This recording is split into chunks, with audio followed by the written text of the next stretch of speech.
guys! Welcome back po dito sa aking YouTube channel. Ang mainit nga po ng ating update na pag-uusapan ngayong gabi tayo pumapatungkol po dito sa mga host ng Tape Inc. And of course dito sa paliwanag Attorney Maggie Gayduque about sa takbo ng kaso sa laban po ng TVG versus the host ng Tape Inc. But before that, sa mga hindi pa po nakaka-subscribe sa aking YouTube channel, maaari niyong pindutin ang subscribe button and the notification bell para maging updated kayo at sa ating mga susunod na balita. At ito na nga, simulan po natin ang ating balitaan. So, alam naman po natin na si Paulo Contis ay talagang binabatikos ngayon. Sobra-sobra talaga yan, ka-OG. Binabatikos sa mga tao.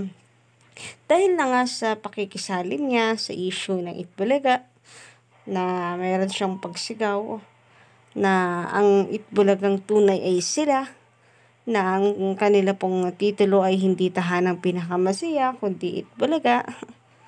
Kaya hindi rin mawala ang mga pambabatikos sa kanya. So parang siya na mismo yung nag-o-open ng pintuan ng mga bashers para manghimasok sa buhay niya. But ka-OG, ito naman pong Tape Inc. na attorney ay pinagtatanggol po itong si Paulo Contis. And of course, hindi lang si Paulo, ang buong Tape Inc. bagong host. And sinasabi pa na hindi na TVG ang kilala ngayon ng taong bayan na Itbulaga, kundi sina Paulo Contis na. Siyempre, nakakatawa naman po itong kanilang claim na ito. Sila lang naman po nagsasabi noon. Sabi dito, Tate, naniniwala ang associated na ang Itbulaga kina Paulo Contis, Isko Moreno at iba pang host.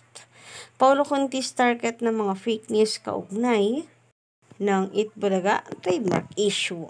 Nagtataka ang mga taga-Itbulaga kung saan nanggagaling ang mga kumakalat na bali-balita tungkol sa kanila, kung ano-ano kwento ang kinakalat sa social media na hindi naman totoo. So, isa na rin nga po dito yung makukulong daw, Paulo Contis, sinungalingan po nila yan. Naranasan ko mismo iyan sa radio program namin sa DZRH na may mga nagpapadala ng komento sa amin na kesyo nag-resign na raw itong si Paulo Contis sa Itbulaga. Dahil hanggang December 31 na lang ang naturang noon time show sa GMA7.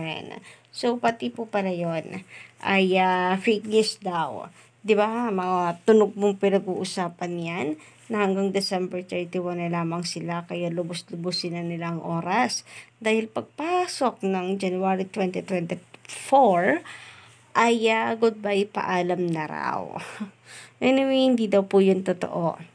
Meron din nagkakalat na marami raw makukulong maaari raw na makukulong ng 7 taon si Paulo dahil sa paggamit daw nito ng titulong Itbulaga na pag-aari raw nila Tito, Vic and Joey. So, anong raw? Wala pong raw doon kasi talagang TVG ang may-ari ng titulong Itbulaga. And kung hindi man totoo na makukulong si Paulo Contis, then magbunyi sila ng hindi po nangaangkin ng titulo ng iba. Ang isa pang pinagtatawanan na lang nila ay sinabundaw ng bonggang-bongga ng mga halushos bonggang-bongga si Paulo. Nagsimula raw kumalat ang mga ganitong fake news nang pinag-usapan ang pagkansela sa Tape Inc. ng trademark ng Itbulaga. So, aminado rin sila na kinansela na talaga ito ng IPO. Akala ko kasi itatanggi pa rin nila. Well, yan po ang mainit kang pinag-uusapan sa social media.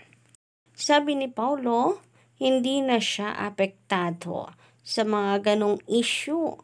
Pati ang mga bashing na ipinabato sa kanya. Aniya, hindi naman talaga mawawala ang bashing and fake news lalo na sa ganitong panahon. For now, we are very thankful na tuloy-tuloy ang work naming mga host. So, masaya ako sa tiwalang ibinibigay sa akin ng cast, ng staff, lalo na ang mga halos host family. Tuloy lang kami sa pagbibigay ng tulong at saya. So, wala na daw silang pakialam, no, sa mga ibinabato sa kaniyang mga negatibong komento. So, kumbaga kahit dumakdak ang bashers, sa kanya ay wala siyang pakialam. Ang basta, meron daw po siyang trabaho. Meron siyang trabaho and wala naman daw sanang masama kung trabaho lang yung inaatupag. Pero talagang ang kanila ay pagbabangga na sa mismong original na host original na may-ari ng titulong Itbulaga. Maaari naman raw sila magbigay pa rin ng tulong at saya kung iba ang kanilang titulo. So, bakit kanilang ikinakatwiran sa mga tao to? Samantala, sabi naman dito, ipinarating din namin sa legal counsel ng TIP na si Atty. Maggie Abraham Garduque ang mga chismis tungkol sa Itbulaga. Nang magpa-press con sila noong Miyerkules, December 30, nagtataka siya kung bakit si Paulo ang talagang tinatarget ng trolls. Sabi ni Atty. Maggie sa PEP Troika, sina Paulo at Isko ang pinakamatibay sa mga host ng Itbulaga. Siyempre, papermahan nyo ba naman agad ng mahaba-habang panahon na kontrata? Magpapakitang gilas po talaga yan. Sabi pa dito, personal attack na sa kanila.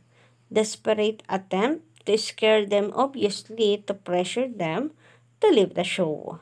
This is just means how our hosts are effective and tinatangkilit sila ng manonood. Kaya they are the target now. Ay hindi rin, attorney. Kaya silang tinatarget ngayon ay dahil sila nga yung host or bagong host dito sa Tape Bulaga na kung saan lakas ng loob para palitan po ang TVJ. Alam nga naman na ang iba siya mga tao ay si Jessica Soho. Siyempre sila Paulo ang ibabash, hindi dahil sa tinatangkilik sila.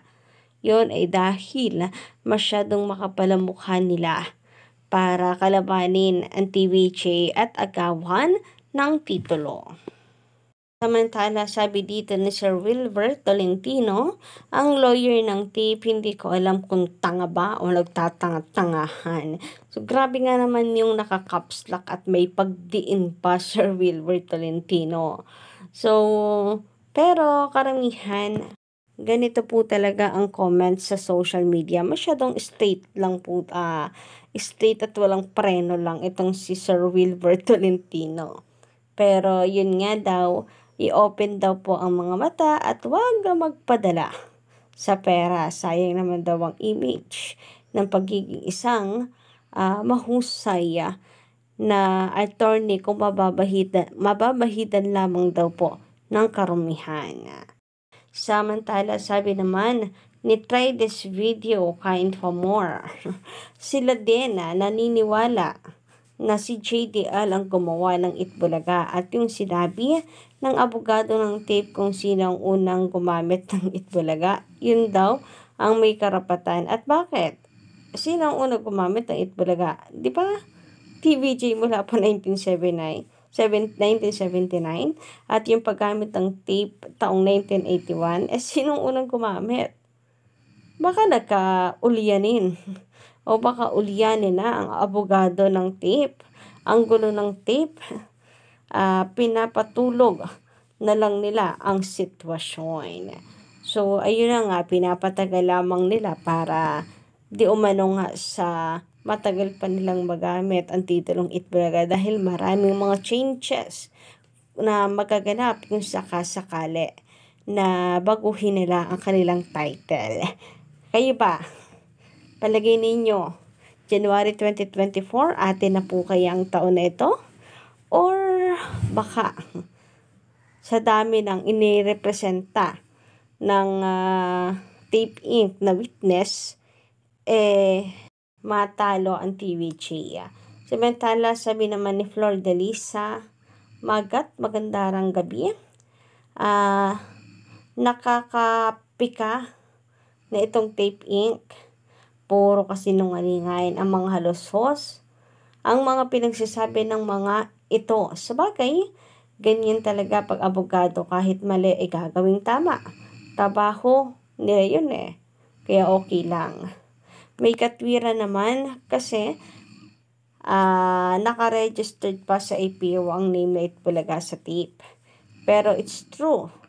There are instances that the registration are on a numerous website can be delayed. Pero dapat alam na Attorney Mag yun. Oh well, we all know the truth. Sorry na lang sila.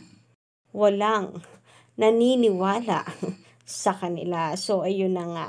Sorry na lang po talaga sa Tape Inc. And better luck next time. And sana sa sunod ay wag na po puro kasinungalingan ang kanila pong sinasabi. Like, hindi na raw nakakabet sa TVJ ang Itbulaga dahil kilala na rin daw sila Paulo at Isko na Itbulaga. Not because of TVJ but because of Paulo and Yorme. Diba? Masyadong mabango si Yorme at Paulo dito sa Tape Inc. Baka may bonus yan sa Pasko. Charis.